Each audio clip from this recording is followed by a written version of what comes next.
In this video, we will see how to create a grid-based movement in Unity.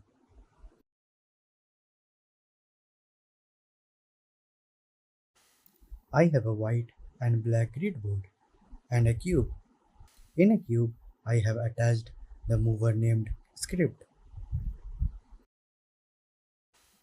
Now inside the mover script, I create a float variable called speed.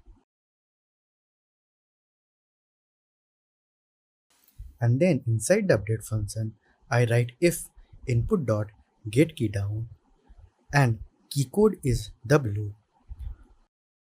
When you press W key, then the cube moves direction is forward.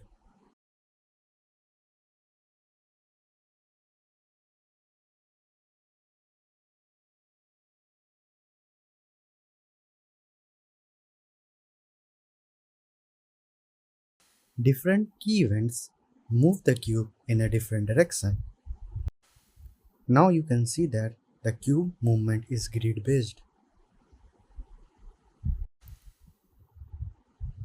For more basic Unity videos, please subscribe, and if you like this video, then press the like button. Thank you.